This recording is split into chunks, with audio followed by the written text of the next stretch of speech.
जय माता दी। आप सभी को माँ भगवती महामाई की कृपा सदैव आप सभी के ऊपर बनी रहे। माता रानी आपको हमेशा खुश रखे, स्वस्थ रखे, मस्त रखे। माँ भगवती महामाई से यही प्रार्थना मैं आप सभी के लिए करती हूँ। अभी काफ़ी टाइम से बहुत से मैसेजेस आ रहे हैं कि माँ गृहस्थ जीवन में माँ काली की सेवा को कैसे करें, या दीदी जी माँ काली की सेवा गृहस्थ जीवन में कैसे करें, क्या क्या नियम होते हैं और किस प्रकार से करना होता है। इस प्रकार के काफ़ी मैसेज आ रहे हैं। तो काफ़ी टाइम से यह एक टॉपिक मेरे दिमाग में भी चल रहा था, क्योंकि बहुत मैसेज इस चीज़ के ऊपर आते थे कि गृहस्थ जीवन में रह के माँ काली की सेवा कैसे करें।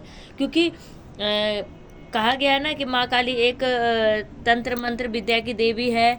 इसी नाम से लोगों को डराया जाता है। मतलब कि तंत्र मंत्र विद्या की देवी महाकाली है और बहुत ही प्रचंड शक्ति। हाँ, मैं मानती हूँ बहुत प्रचंड शक्ति है, मगर वह प्रचंड किसके लिए हुई है यह बात भी तो हमें पता होनी चाहिए। मैं इस चीज़ की पुष्टि करती हूँ कि माँ काली बहुत प्रचंड शक्ति है और कलयुग की सबसे जागृत शक्ति है, मगर उस देवी ने प्रचंड रूप और इतना भयानक रूप क्यों लिया था? इसलिए नहीं कि वह अपने बच्चों को कष्ट पहुँचा सके और अपने बच्चों को दुख दे सके। यह प्रचंड रूप और यह भयानक रूप माँ ने अपने बच्चों के जो दुष्ट हैं, अपने बच्चों के जो माँ के बच्चों का बुरा सोचता है, यानी कि दुष्टों का संहार करने के लिए यह रूप माँ ने लिया था। तो इसका मतलब ये नहीं है कि हम मतलब माँ काली की पूजा में अगर कोई गलती कर दे तो माँ हमें दंड देगी या मारेगी या डांटेगी आके, या माँ कुछ भी हमारे साथ गलत कर सकती है। जी नहीं, ऐसा कुछ भी नहीं है।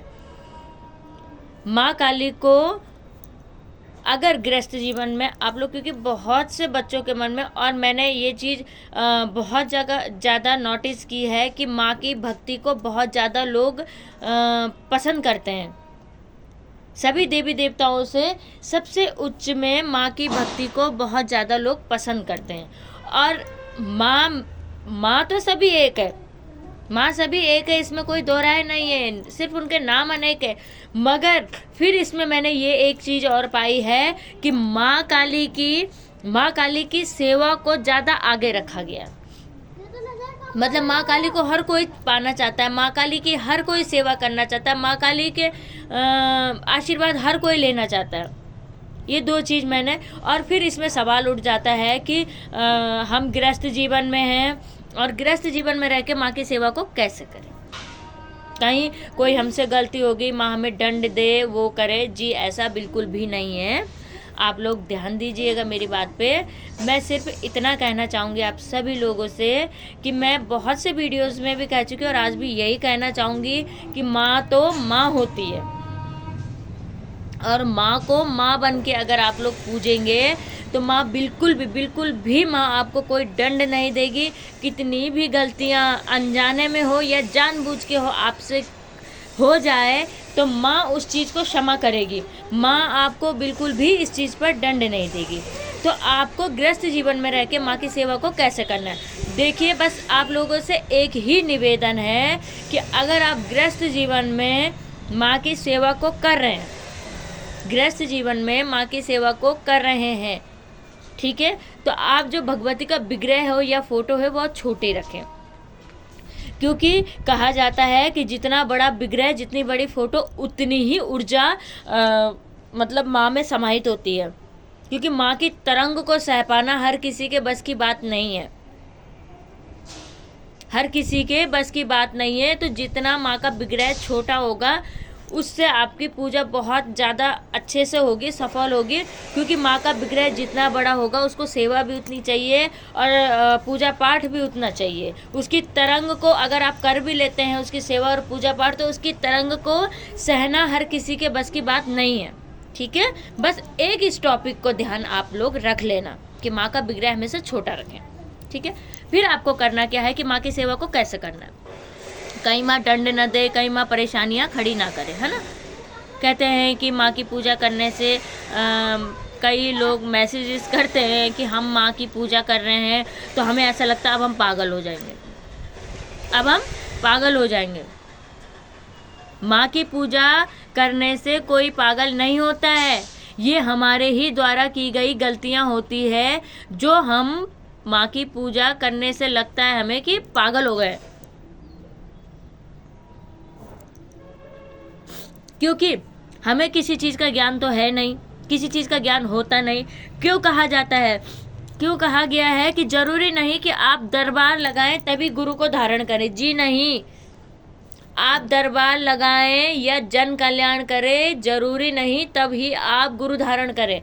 गुरु धारण हर व्यक्ति को करना चाहिए, और खासकर उस व्यक्ति को जो पूजा पाठ को बढ़ाना चाहता है, जो माँ की सेवा लेना चाहता है, पूजा पाठ को अपने उच्च स्तर पे पहुंचाना चाहता है, उस व्यक्ति को जरूर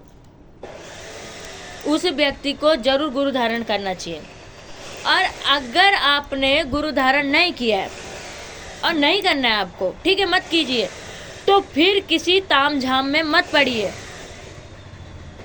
फिर किसी तामझाम में पड़ने की आप लोगों को जरूरत नहीं है। फिर आप नॉर्मल तरीके से माँ की पूजा को कीजिए। अगर आप नियम से और तामझाम से माँ की पूजा करते हैं तो गुरु धारण होना बहुत ज़्यादा जरूरी है। बोलते हैं कि हम पागल हो गए, यहाँ से भी मंत्र उठाया, वहाँ से भी मंत्र उठाया, जो मंत्र यूट्यूब से, इस चैनल से, उस चैनल से, इसने बता दिया, उसने बता दिया, ये सारे मंत्र हम करना शुरू कर देते हैं। फिर जब अब एक ही प्लेट में आप सारा खाना मिक्स करके रख दोगे, तो अगर आप एक ही साथ बहुत सारा खाना खाओगे तो वह अपच हो जाता है। तो इसी प्रकार से आप जगह जगह से मंत्रों को उठा के और मंत्र जाप करते रहे तो आपका माइंड कहाँ जाएगा? वह क्षमता को माइंड सह नहीं पाता। फिर आप कहते कि हम माँ की पूजा करने से पागल हो गए। माँ की पूजा को अगर आपको गृहस्थी जीवन में करना है तो सात्विक रहकर करें। किसी ने बताया माँ को नींबू का भोग दे दो, वो दे दिया। किसी ने बोला माँ को शराब का भोग दे दो, वो दे दिया। किसी ने बोला माँ सिगरेट पी रही है, वो दे दिया है। किसी ने बोला बकरी खा रही है, बकरी दे दिया। मुर्गा चढ़ा दिया, मछली चढ़ा दी। आखिर हम गृहस्थ जीवन में ये सब चीजें क्यों चढ़ाएं? यह जितनी भी चीजें हैं तामसिक रूप से तामसिक भोग है। यह भोग तंत्र क्रिया के लिए काम आता है, और यह भोग देने पर भी माँ इस भोग को स्वीकार नहीं करती है। माँ के साथ चलने वाली योगिनियाँ, क्योंकि ज्ञान नहीं है ना हमें, माँ के साथ चलने वाली शक्तियाँ इस भोग को ग्रहण करके हमारा काम करती हैं। माँ को गृहस्थ जीवन में अगर आप लोगों को पूजना है तो माँ बन के पूजना पड़ेगा, ना कि महाकाली बन के। महाकाली को अगर आप पूजेंगे तो वह महाकाली ही रहेगी, उसका नाम ही महाकाली है। और अगर माँ को पूजेंगे तो वह हमेशा माँ का हाथ आपके सर पर रखेगी और आपके द्वारा की गई हर गलती को माफ़ करके और आपको अपनाएगी, गले से लगाएगी। माँ तो माँ होती है। गृहस्थ जीवन में रह के अगर आप पूजा पाठ कर रहे हैं, माँ काली की सेवा को उठा रहे, बिल्कुल सात्विक तरीके से आपको उठानी है।